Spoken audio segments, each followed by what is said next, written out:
إن الحمد لله إن الحمد لله نحمده ونستعينه ونستهديه ونؤمن به ونتوكل عليه ونثني إليه الخير كله، وأشهد أن لا إله إلا الله وحده لا شريك له، وأشهد أن محمدا عبده ورسوله أرسله الله بالهدى ودين الحق يظهره على الدين كله، وكفى بالله شهيدا محمد رسول الله. الذين معه أشداء على الكفار رحمة بينهم تراهم ركعا سجدا يبتغون فضلا من الله ورضوانه، سيماهم في وجوههم من أثر السجود. أما بعد، فإن أصدق الحديث كتاب الله، خير الهدي هدي محمد صلى الله عليه وسلم، وشر الأمور محدثاتها، كل محدثة بدعة، بدعة ضلالة، كل ضلالة في النار، أعاذنا الله وإياكم من نار جهنم، اللهم آمين. Chers frères et sœurs, on avait expliqué un peu l'introduction pour pouvoir rentrer dans un sujet très important et sensible concernant Al-Jama'a. Et aujourd'hui, on va entrer direct dans les chapitres. Je ne sais pas que tout le monde, ils ont déjà les livres ou des pages envoyées sur le WhatsApp.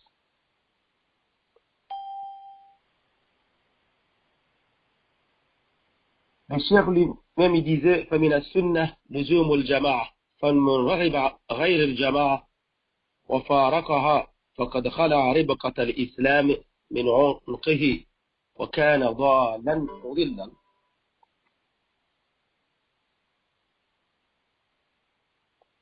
Avant, on se disait que le cheikh, il disait que l'islam est la sunna, et la sunna est l'islam, et que l'un ne va pas sans l'autre.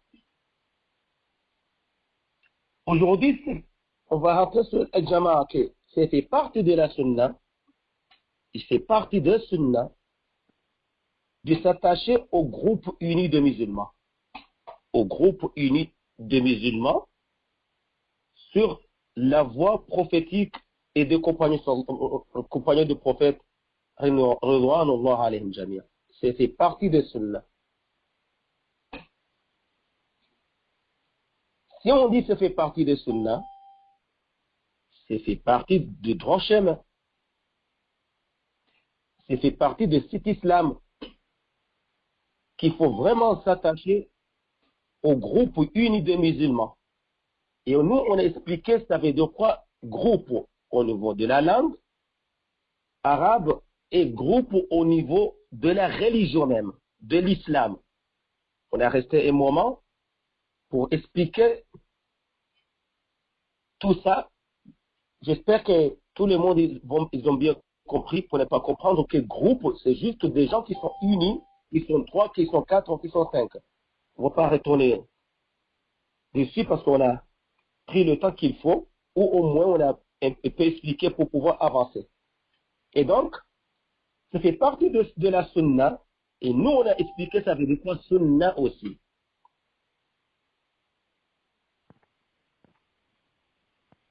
De s'attacher au groupe uni des musulmans, et quiconque s'écarte de Al-Jama'a, de ce groupe de musulmans unis sur la vérité, sur la voie prophétique et de compagnons, et s'en sépare, arrêterait les liens de l'islam de son coup.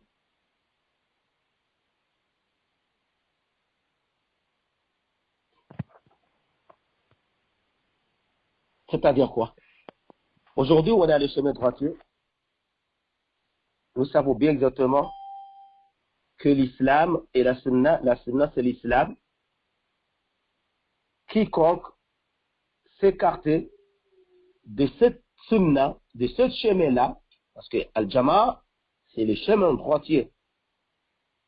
C'est Ahl Sunna wal Jama'a. Donc là, tu t'écartes justement de manhaj. Tu es en train de sortir de la vérité. Il s'en sépare de lion de l'islam de son coup, et il est égaré et cherche à égarer les gens. C'est ça les définitions générales que Al-Mu'allif, Al-Sheikh, il essayait d'avancer. Et la compréhension, donc, on a essayé de comprendre la dernière fois, on va essayer d'avancer dans les commentaires. C'est-à-dire que l'auteur aujourd'hui, il a essayé de nous expliquer ce qu'on a essayé la dernière fois d'avancer un peu. Que les musulmans, aujourd'hui, par exemple, ils ont des difficultés, ils sont divisés, la communauté est divisée et chacun se prend dans son coin en considérant comme quoi il est dans la vérité. Soit la vérité, même si vous êtes toute seule. Parce que c'est la vérité qui se fait le mot groupe. C'est pas plusieurs personnes, c'est pas que chacun va se prendre dans son coin avec des gens et se dire que moi, je suis dans le groupe de Al-Haq et ça suffit. Je n'ai pas besoin exactement de savoir quoi que ce soit. Et donc, il faut savoir dans ce coin-là que si on disait que l'islam c'est sunna et le sunna c'est l'islam, et c'était partie de sunna d'intégrer ou d'essayer d'être unis, c'est partie de sunna, de s'attacher au groupe d'unis des musulmans. Donc, il faut savoir que donc la croyance, parce qu'on a déjà avancé que al-sunna, ici c'est la croyance de foi. Al-sunna c'est la voie, le chemin droitier. Donc ici, il fait donc la croyance de l'islam et l'unité de la communauté sont comme un cordage pour les musulmans. On essaie de laisser un peu le livre, d'avancer autrement pour pouvoir comprendre. C'est l'islam qui fait le sunna, et donc, et c'est fait partie de sunna. Il s'attache au groupe de musulmans unis, et quiconque qui s'écarte de Al-Jama'a et s'en sépare, arrêterait les lions de l'islam de son coup, et il est égaré et cherche à égarer les gens. Et donc, dans ce point-là, donc la croyance de l'islam et l'unité de la communauté, al-iman, la croyance de l'islam et l'unité de la communauté sont comme ce cordage pour les musulmans. Et celui qui se retire de son coup cesse d'obéir. Il cesse d'obéir. Et celui qui cesse d'obéir se sépare de Al-Jama'a. Et il est certes égaré et cherche à égarer les gens. Ainsi, au serviteur d'Allah, tu dois comprendre que le fait de cesser d'obéir aux gouverneurs musulmans, auxquels les musulmans ont unanimement prêté serment d'allégeance et duquel ils se sont rapprochés, soit par le serment d'allégeance, soit en levant contre eux les armes jusqu'à ce qu'ils se soumettent tout à lui. Et à ce moment-là, il est interdit de se révolter contre lui et de lui disputer le pouvoir. Ça, c'est le kalam de Cheikh. Parce que c'est très important. Peut-être dans Al-Sharh, on n'a pas avancé beaucoup. Mais là, on est là pour la religion et de ce qui se passe dans le monde aujourd'hui. Et surtout que les jeunes, ils se mêlent à beaucoup de questions vraiment difficiles.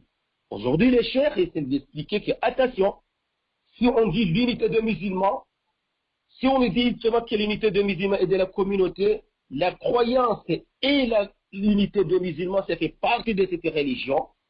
Ça, c'est l'origine. Mais bon, et donc il faut faire attention de se révolter, soit avec des armes, soit avec des manifestations, soit quoi que ce soit contre le gouvernement qui est au pouvoir. Ça, c'est des bid'a et c'est des choses justement qui s'amènent à l'égarement total qui est contre le sunnah. Il y a plus de dizaines de hadiths du prophète sallam, je pense 18 hadiths, qui interdit de faire se révolter contre le gouvernement au pouvoir. Et souvent les gens se disent que laissez la politique pour les politiciens. L'islam du prophète le prophète sallallahu alayhi wa sallam, c'est lui le seul qui a pu réunir un gouvernement qui était au Médine avec un État vraiment qui gérait l'islam à la mosquée de Médine qui était, comme on disait, c'était le palais présidentiel, à la mosquée de Médine qui gérait tout, même les guerres. Donc il était chef aujourd'hui des guerres, il était chef de tout. Donc la politique dans notre religion, c'est fait partie justement de comprendre ce qui se passe dans ce monde. C'est pas de se rester dans le coin, laisser ce qui se disait des politiciens, ça expliquer la politique au niveau de l'islam, c'est quoi? Et faire attention de politiser l'islam, parce que l'islam, on ne politise pas l'islam. C'est la politique qui va suivre l'islam. C'est nous qui vont suivre le Coran. C'est pas le Coran de le suivre qu'aujourd'hui, ici, des fois, nous disons que chaque pays que nous vivons, il faut suivre leur système, il faut suivre ce qui passe dans le pays. C'est-à-dire, j'ai entendu l'un de nos frères, soit on disait qu'il faut quoi?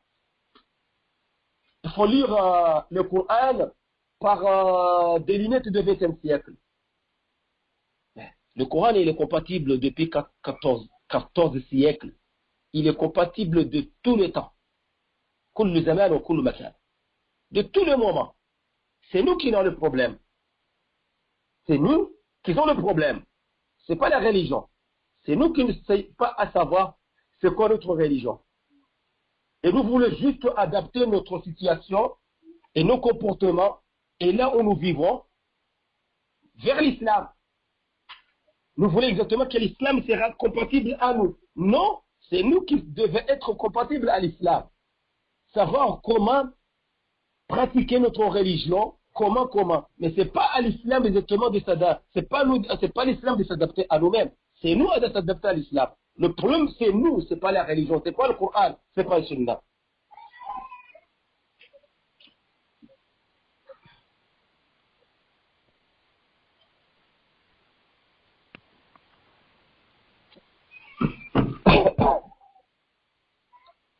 Et donc ici, قال الله سبحانه وتعالى أيها الذين آمنوا أطيعوا الله وأطيعوا الرسول وأولي الأمر منكم. Ô vous les croyants, obéissez à Allah et obéissez aux messagers et à ceux d'entre vous qui détiennent le commandement. Dans ce lieu-là, il y a deux choses à expliquer sur Ya ayyuha alladhina amanu ati'u Allah wa ati'u ar-rasul wa ulil amri minkum. Il y a quelques savants qui avancent comme quoi ulil amri minkum al-ulama, c'est les savants. C'est pas le Omara, c'est pas les émirs, c'est pas les présidents, c'est pas le gouvernement, c'est pas. Mais ici, lorsqu'ils ont avancé, aussi ils ont avancé soi-disant que c'est partagé en deux parties. Tout ce qui est ilmu, al-bayan wal-hukm. Il faut suivre les savants. On avait expliqué la dernière fois qu'ici il y a un problème dans la société, c'est que les savants qui interviennent à le voir le pouvoir en public, avoir le président ou le pouvoir sur place à expliquer. C'est pas qu'à chacun va révolter de sa façon. Même Alim, qui sera de la minbar, à prêcher de dire lui. Non, c'est pas comme ça que ça se passe. C'est Majlis Ulama ou le comité de ulama qui sont un hikmah. Ici, ulil amr minkum al-ulama pour al-bayan. Moi, je suis al-ulama de ce qui est entre les dire parce que c'est eux qui connaissaient la religion. Mais à la ahkam, c'est-à-dire tout ce qui concerne des choses à exécuter, des choses à suivre, des choses à obéir, c'est l'umara. C'est-à-dire qu'aujourd'hui, le gouvernement en sur place, ou les umara, il nous a dit il faut que le peuple soit comme ça. Si ça fait du bien dans notre religion à obéir à Allah, on va le suivre. Si c'est non, on ne va pas les suivre. D'accord? Parce que c'est eux exactement qui vont mettre les charia. Et donc, les deux, ça fait partie de Ulil Amr Minkum, c'est-à-dire de comprendre les ulama, c'est la religion, et de suivre ce que les ulama ils disaient. On avait avancé ça dans Kitab al-Kaba'ir, il y a peut-être 3 jours, que les ulama, il faut les suivre. Ici, nous suivons les ulama pour les ilm. Mais ce n'est pas eux qui, soi-disant, qui vont donner à l'ahkam. Ce n'est pas eux qui vont exécuter tous les ahkam. C'est le gouvernement sur place. Donc, ce qui disait que les ulama seulement, pour pouvoir, c'est-à-dire ne révoltez pas contre les ulama, mais vous pouvez révolter contre le gouvernement sur place, c'est faux. Parce que les ulama, nous sommes là à obéir, et les ulama décider pour Allah subhanahu wa ta'ala. Mais les ulama, ils n'ont pas le pouvoir d'exécuter, par exemple, le pouvoir en public. C'est pas un alim qui sera le nord de Comore ou le sud de Comore qui va installer dans son bureau et quelques 300 personnes avec lui pour installer exactement Shara Allah subhanahu wa ta'ala toute seule. C'est ça qu'il faut dire. C'est l'unité des musulmans. Mais en l'unité de l'ulama, c'est que pas chacun qui va se prendre comme un chef religieux dans tel parti et il va faire tout ce qu'il veut dans le gouvernement. Et c'est ça exactement qu'on est devenu aujourd'hui, qu'il y a des groupes, c'est comme ça. Chacun, il a composé 300 personnes dans son bureau, il y a des conseillers, il y a des mouftis avec eux, et donc, ils ont pris les armes contre le gouvernement. Et donc, si nous considérons que c'est l'ulama seulement, c'est-à-dire qu'on va les suivre, même si c'est contre le gouvernement. Et c'est ça qui passait par des groupes comme les Frères musulmans, comme je ne sais pas quoi, ils ont leur guide supérieur, tout ce qu'ils disent, on va les suivre. Or, il y a un gouvernement sur place, même si c'est un gouvernement facile. Mais non, c'est eux exactement qui ont le pouvoir absolu de suivre, on va les obéir pour le bien, et on va les désobéir, c'est ce qui est mal. Après le reste, chacun va rendre compte devant Allah subhanahu wa ta'ala. Et donc ici, c'est pour ça, ayyuha alladhina amanu, ati'u Allah wa ati'u Rasul wa ulil amri minkum. Ô vous les croyants, obéissez à Allah et obéissez aux messagers et à ceux d'entre vous qui détiennent le commandement. Le commandement. Donc ici, en lieu, ce qui détiennent le commandement est important. À imposer de leur obéir avec lui et son messager. Allah, son messager, et les gens qui sont en commandement, c'est-à-dire le gouvernement.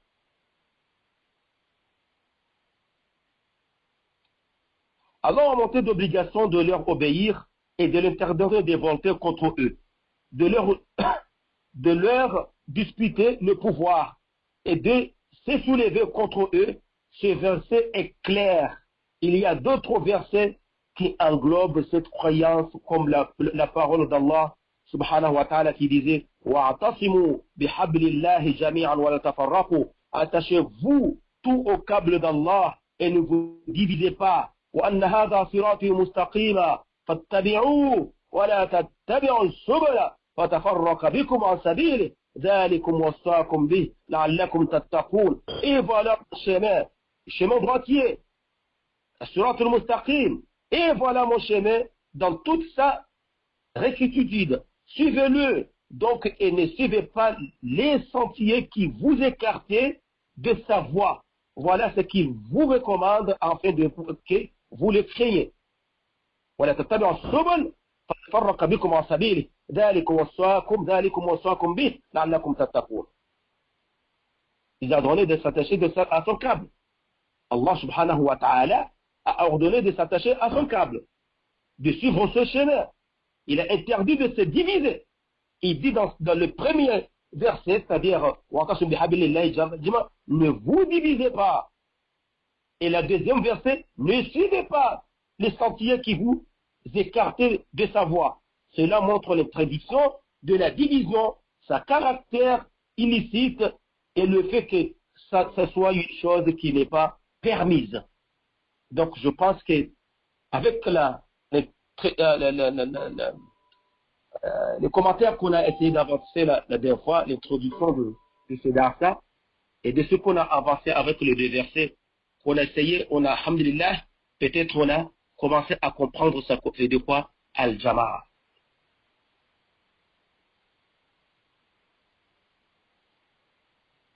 Vous savez qu'on se retirer de ces câbles d'Allah, qu'Allah subhanahu wa ta'ala, il disait, وَأَعْتَصِمُوا بِحَبْلِ اللَّهِ جَمِيعًا, vous tous, وَلَا تَفَرَّقُوا, mais vous divisez pas. Mais est-ce que la situation des musulmans aujourd'hui, il est comme ça? Non. Malheureusement, on est divisé. On n'a pas la force même. Et la division ici, c'est divisé sur l'aqidah même. Et la sunna aussi, est divisé sur ce point-là. Tout ce qui essayait d'avancer le cheikh, malheureusement, on s'est trouvé à la contre. Il y a pas mal qui s'est trouvé à la contre de ces centres d'avancer le cheikh.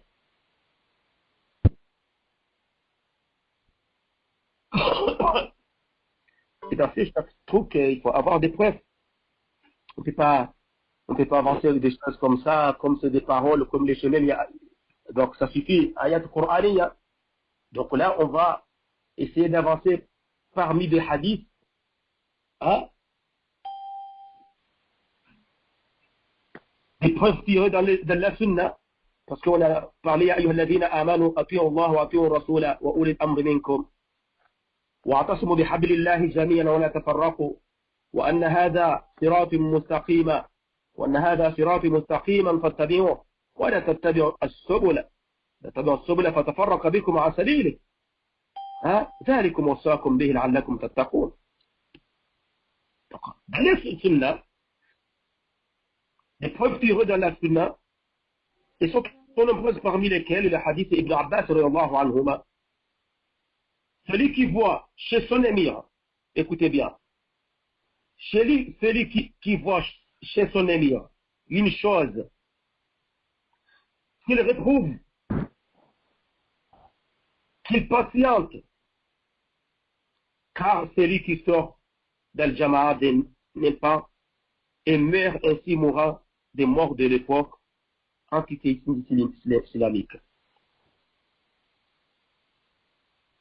On a déjà avancé ça, que la personne qui mort hors Al-Jama'a, il mort justement un pays islamique. Et selon une autre chaîne de transmission, il aura retiré le lien de l'islam de son cou. De même, ce qu'ils apportent Al-Bukhari, Muslim, qui après, Asbati qui disait, nous avons prêté serment d'allégeance au messager d'Allah sur le fait d'écouter et d'obéir dans la difficulté et la facilité, dans la force et la faiblesse, de ne pas disputer le pouvoir à qui le possède, sauf avoir une mécréance évidente sur laquelle vous avez une preuve claire d'Allah. S'il est devenu un apostat, il s'est converti, c'est-à-dire s'est changé de religion claire, ça, on ne peut pas être géré par ça. Ça, c'est la seule chose qui nous permet de révolter contre lui. Mais s'il est facile, quel que soit, on n'a pas le droit. Ça ne fait pas partie des sunnahs. Et aujourd'hui, ça donne des dégâts vraiment énormes, comme nous le voyons aujourd'hui. Tout ce qu'ils disaient, vont enlever le pouvoir sur place.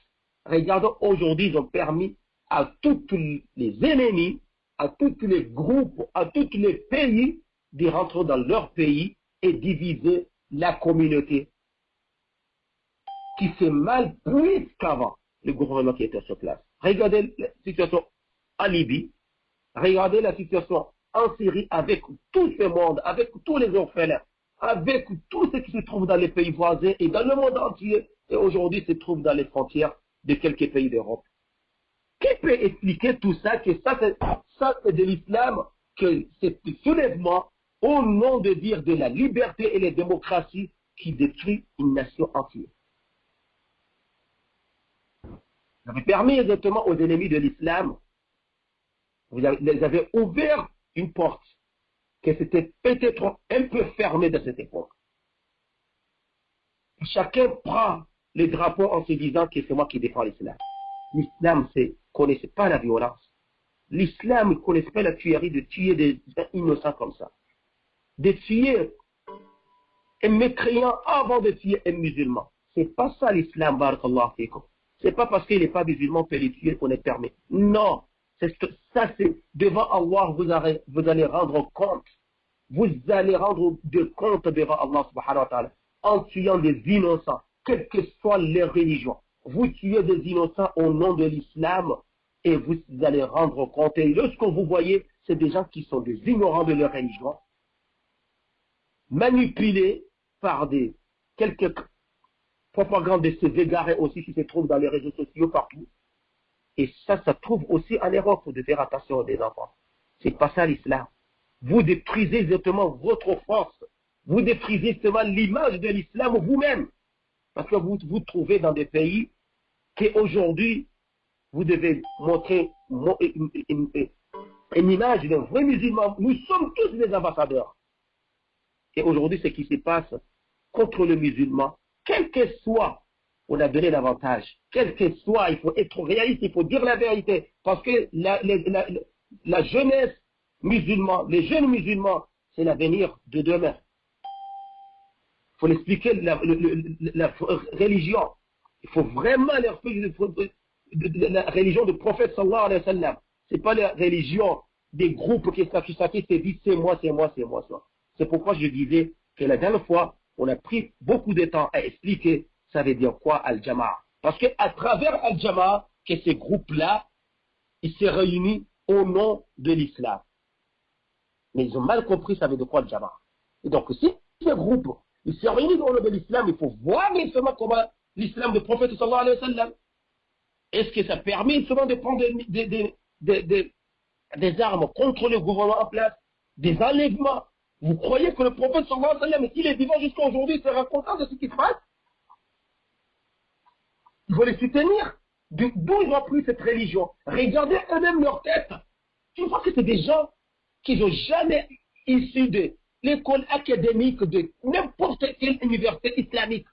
Ou n'importe, tu ne vois pas qu'ils sont sortis de la Médine, ou Al-Azhar al-Sharif, ou je ne sais pas, Al-Khurtoum, ou ces jeunes.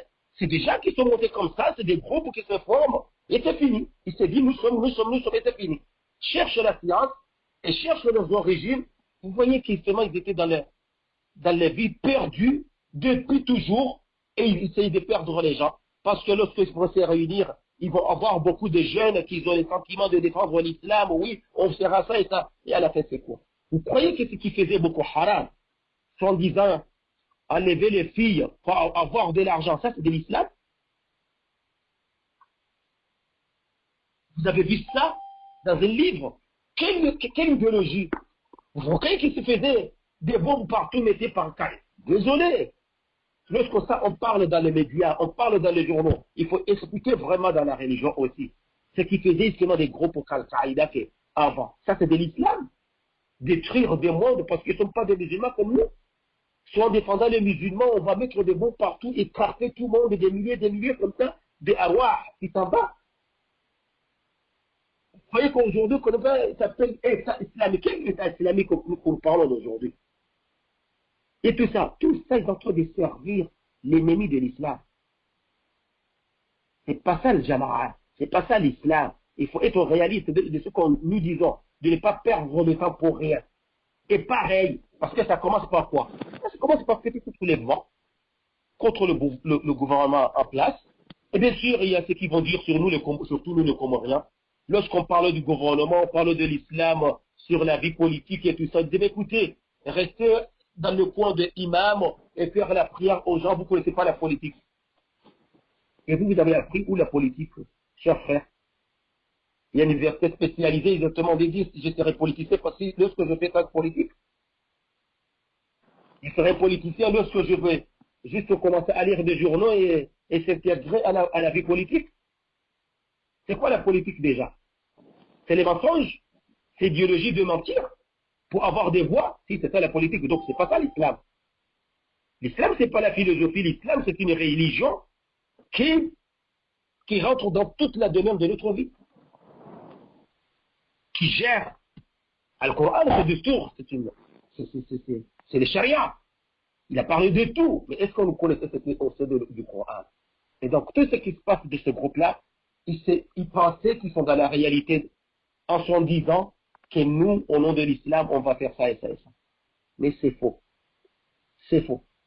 Et ça a commencé par là, petit soulèvement, et puis des morts dans les deux côtés, petit à petit, bon, c'est les armes. Et lorsqu'on va avancer tout ça, un groupe fait les armes, et donc c'est obligé au gouvernement, parce que ça, c'est pour devenir un khawarij, au gouvernement de les arrêter.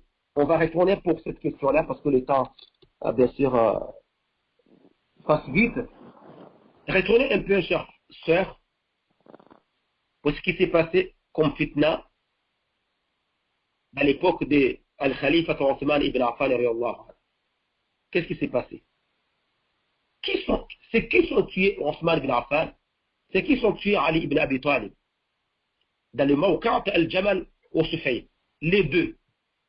Lorsque notre mère, Aïcha, est partie de la Médine, elle est partie voir ce qui s'est passé pour la réconciliation, avec Az-Zubayr, avec des grands compagnons du prophète sallallahu alayhi wa sallam, pour la réconciliation. Qu'est-ce qui s'est passé dans ces combats-là? Qu'est-ce qui s'est passé? Et c'est vraiment des Khawarij qui étaient au sein. Des Khawarij qui sont tués en Othman. Ils n'étaient pas contents. Ils n'étaient pas contents d'avoir une réconciliation. Et soulèvement d'ici et de l'autre côté. Après, on est parti vers aussi des Mawqat Sufayn, je ne sais pas comment on le disait en français. La même chose. Lorsque quelques compagnons s'est réunis pour la réconciliation des deux parties. Ils n'étaient pas contents d'une réconciliation. Et l'autre côté, il y a ceux qui cherchent justement de ramener les tueurs de Othman ibn Affan pour pouvoir les juger avant quoi que ce soit. Ils se trouvaient dans les deux parties. Donc, ici, dans ces questions, c'est des fitnas. Qui a justement allumé, qui a mis l'essence et l'allumette? Il s'appelle qui? Il s'appelle qui? Pour bien savoir comment ça commence. Vous connaissez c'est qui?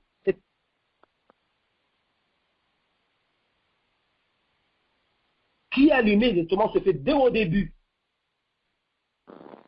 C'est le groupe de qui? Ça commençait par Abdullah ibn Saba. On a Akbar Munafiqin qui s'habillait les habits de l'islam et à l'intérieur comme avait ces munafiq.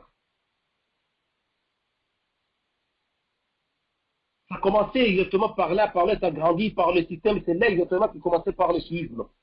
Nous, on va défendre Ali ibn Abi Talib, nous, parce que c'est Ali ibn Rasulillah, parce que. Et donc, ce qui s'est passé comme il disait Cheikh l'Islam, il disait que il ne faut pas rentrer dedans, en parlant de ce qui s'est passé entre les Sahabat de Rasulillah. Dans tous les deux côtés, c'est ijtihad. Il y a ce qui a les deux. C'est comme ijtihad في مسائل الفقهية. C'était dit ijtihad. فمن أصاب فله أجرين ومن أخطأ فله أجر واحد. Et tous ces sahabats de Rasulullah sallallahu alayhi wa sallam, ou ces sahaba-là, Allah subhanahu wa ta'ala, il a parlé beaucoup dans le Coran. Et le prophète sallallahu alayhi wa sallam, il a parlé de beaucoup d'entre eux au paradis, les sahabats de Rasulullah. Et donc aujourd'hui, on peut se dire que c'est s'entretuer et que nous rentrons dedans de dire l'autre, il a tué le nom. Nous cessons de parler de ce qui s'est passé dans cette époque. Ça, c'est Mila Sunna. Et aujourd'hui, les chiites, ils essayaient justement de rentrer à l'intérieur de ce qui s'est passé, disant Ali, il avait raison, Muawiyah, il n'avait pas raison, les groupes, je ne sais pas quoi, ils ont profité de la parce que dès au début, c'est Abdullah ibn Saba al-Majusi et le Khawarij qu'ils ont tué Othman, c'est eux qui ont tué même Ali ibn Abi Talib dans les deux côtés. Hadi fitna. Et au nom au début, c'est quoi? Qu'Othman, il n'est pas vraiment digne à gérer l'islam et de la communauté de cette époque. C'est pas exactement qu'ils ont tué Othman. Qu'il est à hukm Allah. Si on disait qu'il ne faut pas, il est en train d'intégrer de sa famille de l'autre côté là-bas, comme Muawiyah, j'étais comme ça. Ah, mais il n'est pas juif, c'est Sahabat Rasulillah. Al-Khalif al-Rashid, il n'est pas dans la justice. Justice, justement, de ce gouvernance. Et voilà. Cet arbre-là, ça grandit aujourd'hui. Il y a des Khawarij de cette époque, comme Al-Daesh ou Ghayrhum. Hafadallah wa iyyakum min ha'ula. Donc attention, il faut toujours s'attacher aux musulmans, s'attacher, quel que soit, au pouvoir sur place, pour ne pas exactement, on va les obéir de ce qu'Allah nous a dit. On va les désobéir, mais sans soulèvement. C'est-à-dire, c'est pas parce que aujourd'hui au Comores, par exemple, bon, j'ai entendu, alhamdulillah, qu'il y a des bars qui sont fermés la nuit passée, surtout dans les quartiers des Malousines, qui fait des dégâts déjà avec des bagarres presque chaque jour. Moi, j'étais au Comores et j'ai entendu que la police, j'ai vu sur les informations que la police nationale, ils ont fermé ce genre de bars à cause exactement des bagarres et de la sécurité des uns et des autres, surtout les passages, les gens qui passent, quoi. Et c'est pas parce qu'il y a ça et que nous, on va prendre la force et rentrer dans les bars avec des machettes, supposons avec les moyens, et écraser parce que c'est haram. C'est pas comme ça l'islam. Allah barik fikum. À nous de dire ce qu'il faut et d'enseigner, et chacun saura exactement demander, saura, et va rendre compte devant Allah à travers de ce qu'il peut faire. Les da'wah, de ce qui est haram, parle de ce qui est haram, parle de ce qui se passe exactement partout. Ces bars-là, c'est pas de l'islam. Nous sommes dans des pays musulmans, par exemple, et l'alcool, c'est haram dans l'islam, et tout ça, et ça, mais tu n'as pas droit d'aller plus que ça, d'aller dire au propriétaire, si tu ne fermes pas ça, on va l'allumer. Nous, les gens des quartiers de Malaisie, nous ne voulons pas voir ça. Oui, vous pouvez aller lui parler. Entre vous, je disais, écoutez, ittaqillah, et parfois, on dit justement que ta maison ou ton magasin alloué par haram, parce que tout ce que tu gagnes, c'est des haram. Vous pouvez l'expliquer. C'est ça le droit. C'est ça que tu peux faire. Il a refusé, et ça marche. Et donc, c'est la police, c'est l'État qui peut faire plus. C'est eux qui ont existé, c'est pas nous de prendre le feu et d'aller mettre de l'essence et brûler tout ça. Et ça passe beaucoup, hein. Ça passe beaucoup partout. Donc, nous, on a des limites pour pouvoir empêcher al-munkar. Des maisons qui sont à côté, qui a des choses qui ne vont pas, allez parler les voisins, allez parler le chef, je ne sais pas, le chef de village, allez parler comme ça, essayez de faire les da'wah et de faire ça. Et si vous pouvez vous réunir, de prendre une décision, comme des gens des quartiers, allez lui expliquer que nous ne voulons pas que ça se passe chez nous, tout ça, parce qu'on a des enfants, et vous voyez exactement des filles aller et venir dans cette maison-là, et que ça c'est pas bon, et que ça dans l'islam, c'est toujours comme ça. Dans la paix et d'avoir exactement la négociation de pouvoir empêcher les gens de ce qui est illicite. Mais passer à l'illicite d'aller brûler ou d'aller attaquer, ça c'est pas bon de les faire. C'est pas bon de les faire. Si chacun peut faire ça, donc, on ne va pas s'en sortir. Parce que chacun va prendre son droit à travers sa force et de sa compréhension. Donc l'islam nous a réunis exactement d'être dans le chemin du prophète sallallahu alayhi wa sallam, ici du Coran ou Sunna, et comment ils ont pratiqué les sahabats de Rasulullah sallallahu alayhi wa sallam. Donc si aujourd'hui on dit que attachez-toi au groupe uni de musulmans et leur imam, demain on va voir exactement c'est quoi. C'est-à-dire il faut, Inch'Allah, lorsqu'on va avancer plus que il faut avoir imam qui gère. C'est-à-dire aujourd'hui, on a le pouvoir qui est sur place. Et pareil, exactement, on a par exemple aujourd'hui, nous voyons beaucoup de choses qui fait mal dans le cœur. Malheureusement, c'est pareil que nous essayons d'avancer. La division aussi des ulama. La division des ulama, je parle des ulama Ahl Sunnah wal Jama'a. Je ne parle pas des ulama des garments, qu'ils appellent les gens justement dans les shirk, qu'ils appellent les gens dans les bid'ah. Hier, je lis un article concernant parmi les grands ulama, ils sont considérés comme des ulama, mais c'est des soufis. L'ancien moufti de l'Égypte, qui s'appelle Ali al-Juma, disait que, bon, comme c'est une grande soufi, voilà, que le meilleur emplacement, meilleure place sur terre, c'est Al-Masjid al-Nabawi. Mieux qu'Al-Kaaba, mieux que l'Arche,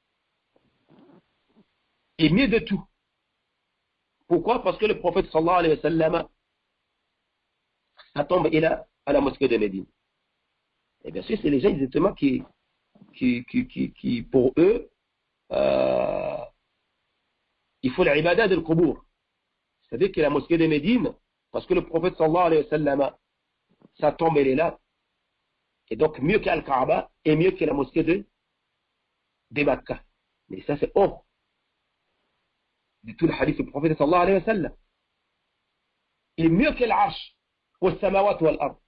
Et donc, est-ce qu'on va attendre tout ça avec ce qu'on considère que c'est alim? Et donc ça c'est des ulama des garments. On les connaît bien chez Hadachir. Donc c'est pas ça qu'est l'ulama, la division des ulama, non. Si on est divisé à travers l'aqida, c'est pas une division. Je parle des ulama Ahl Sunnah wal Jama'a. La division des ulama, c'est pas bon, c'est une fitna. Et jamais qu'ils vont se diviser si vraiment l'aqida, c'est venu exactement leur point d'union. C'est pour ça, notre point d'union, c'est qala Allah, qala Rasul, wa qala sahabati Rasulullah sallallahu alayhi wa sallam. Et donc, mais tout ça, il ne faut pas aller vite. Il faut avoir la patience. Il faut noter. Il faut demander, avoir des explications, c'est qu'on ne comprend pas. Parce que la dernière fois, lorsque je me suis arrêté, je commençais à demander des questions, que notre grande sœur, elle essaie d'expliquer aussi, est-ce que vous avez compris? On a vu que non. Vous n'avez pas vraiment compris ce qu'on a essayé d'avancer. Et c'est ça qu'on ne voulait pas. On ne voulait pas rester là, qu'on nous allons comprendre des choses et transmettre aux autres des choses qu'on n'a pas avancées. Il faut toujours demander, parce que c'est un livre très difficile, mais c'est très important. Donc on va prendre du temps pour avancer sujet par sujet. Et donc mettez cette science qui se fait parmi exactement d'autres sciences que vous apprenez à l'école. Ça fait partie. Et pas prendre le moment que vous avez du temps. Mettez des devoirs et des corrections et des questions jusqu'à comprendre comme vous comprenez exactement ce qu'il y a à l'école. Avec le temps, comme vous êtes jeune, ça va agrandir la science petit à petit sur la aqidah et donc vous allez comprendre mieux qu'avant notre religion. Fabarakallahu fikum. Il est déjà 11 heures. Donc, nous, on n'est pas là pour finir des chapitres vite fait. On a essayé exactement de, petit à petit, comme on était avec les mamans avant, qu'on peut faire 4 heures pour un seul chapitre, pour comprendre mieux. Maintenant, alhamdulillah, nous arrivons à avancer un peu vite parce que la plupart des questions, ça se répète, jazakum Allah anna khair. Wassalamu alaikum wa rahmatullahi ta'ala wa barakatuh. ونثني إليه الخير كله وأشهد أن لا إله إلا الله وحده لا شريك له وأشهد أن محمدا عبده ورسوله أما بعد وجه مسألة كمهم سكوا جانا ربو كان زيريانسا تسكوا لوين نمهم وهايو لزويزو لسؤال ليجا لهذا وزيسيوا خباندي وهي حكم ya ho wangu ikao kwanza ni samahani ba telefoni enregistré mai décharger ha kimetoa charge hapo mtira enregistré ma ba kurea mwana na anafuya kaula wana ho pale wahusu ifala ijai hali ni ukaya hukuma ho wanaziwana imana leonga sina naziwana wa hatu aunga ronawo wabikao ngwendo harma mpira surtout alafu baada ya hapo ngwava yao nguo izikao mitarabasa humadoni bimana kilos wa alaykum assalam wa rahmatullahi wa barakatuh bila kudolala kun waqti na na kaka swali la nafasi banga toka wakati ngwava sona ngati wakati mshashi barakallahu fikum na